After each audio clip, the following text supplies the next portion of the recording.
welcome to an edition of Fix It Matt Dairy Snow Edition. On this episode, I know I'm not showing myself right now. Well, let's see. Here we go. On this episode of Fix It Matt Dairy All Day Snow Edition, I'm going to be doing a review on one of my favorite tractors. Probably one of my tractors that was my first garden tractor, my John Deere 1989 John Deere 285. I got a snowblower with it, so we're going to be doing some snow blowing and this fun stuff right here. So on this edition of Fix It Matt Dairy All Day Snow Edition, we're going to be taking in this little tractor, my favorite tractor, my 1989 John Deere 285. It's got I think it's a 17 horse Kawasaki in it. I got to do a little more work to it. So this actually tractor, I ended up getting in some guy's backyard. It looked like this. I got a lot more work to do on it.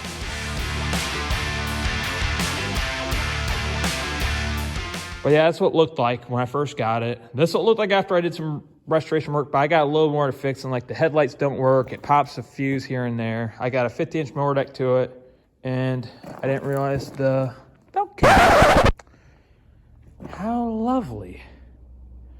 I just noticed that came off. Well, I'll have to work on putting that back on, which is pretty easy.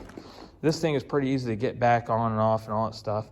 But I had another tractor and I wanted to put it, it couldn't drive really well with it. It couldn't keep up with speed with the snowblower for the 200 series, the 240 all the way up to 285, no, 320 John Deere garden tractors. And this is a video I'm going to show you guys of snow blowing. So one thing I can say about snow blowing is you want to watch the snow, make sure you want to watch what you hit to. You don't want to hit like a extension cord or a tree or something like that with it. And a lot of times if it's a sticky kind of snow, like on a pack, that is one thing that's not great for snow blowing. It'll just get clogged up in the chute right there. One thing neat about this thing, and I'll show you guys. So most of you use this lever to adjust your chute, and then you can use this button right there, little knob right there. It works. Oh shoot, it's hard with one hand, but it's hard with one hand. But most you can raise and lower your chute. I had to fix it a little bit of time because it used to have a plastic little clip that broke, so I used a little door hinge, worked perfect. And then this little piece broke, so I re-welded that back up.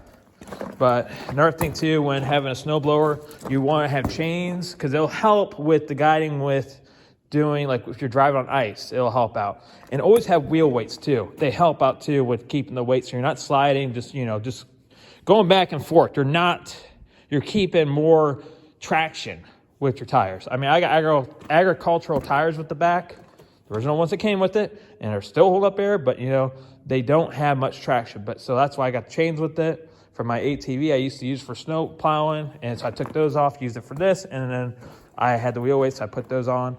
And if that doesn't work for snow blowing, I got right here my John Deere 445 with the front loader with a little buck scoop. We're going to try that out. I'll show you guys a video of that. It's pretty handy for some things. But snow blowing, we're going to go some snow blowing. So let's go have some fun. You want to take it slow and steady with snow blowing.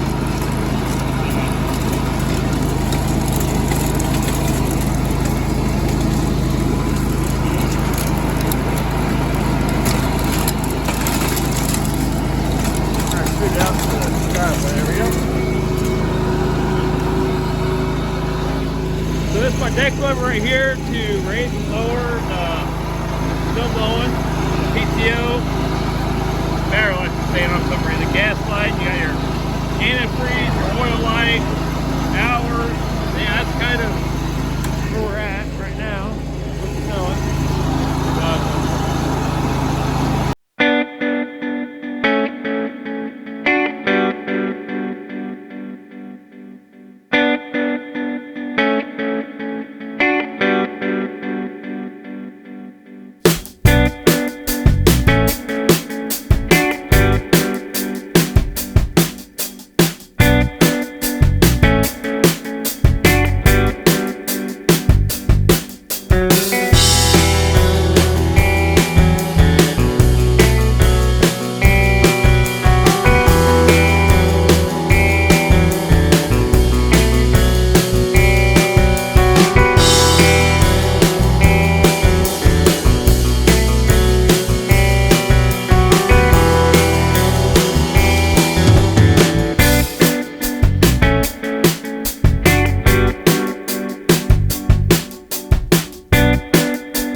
to say thank you for joining in this episode of the snow edition of Fix It Matt Grail Day. I got to mostly see a bird's eye view of snow blowing with the John Deere 285 with a freaking bad to the bone snowblower. I mean, and I even talked about quite a bit. I mean, the only bad thing, when I was getting done with the video, I didn't even realize the belt is worn out. So I'm gonna have to go to town and get a new belt, but luckily I can research online, figure out what the size is, so it'll help out too, because sometimes you never know if you're in the right belt or not. So I'm gonna take the original one plus Google it to make sure I get the right belt. But I'm glad you guys got to join in this video. I mean, I kind of had a little clip of me using the 445 with the scoop, using the stove blower for this kind of deal. But yeah, it's the snow blower. I got this about 2020, and I always wanted a snow blower. I wanted a tiller for this tractor because this was a tractor I really wanted to get a lot of different attachments.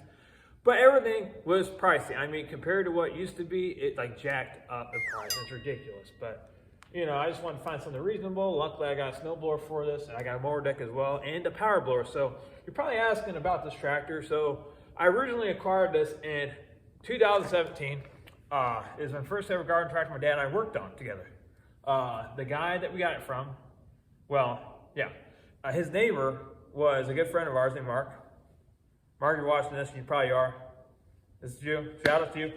He actually asked his neighbor, because my dad saw it in his backyard. My dad wanted to collect, we like to work on stuff. And he saw it in his backyard. This is back in 2017.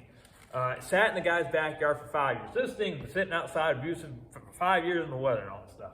And it was pretty bad shape. I mean, it was, the whole deck, the deck spindles were completely froze.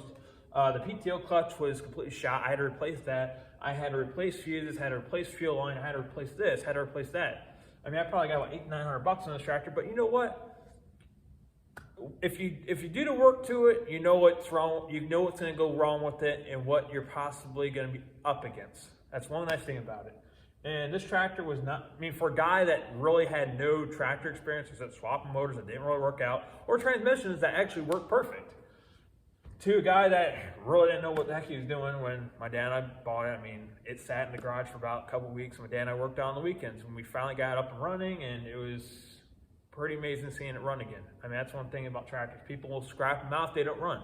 But really, to be honest, if you could fix it, it'll live again. That runs like a Deere. That's the same, that's another logo too. But yeah, so anything you got, but actually, like, subscribe, comment below.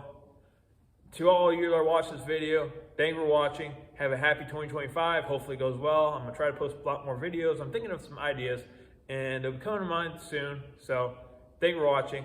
Have a great day.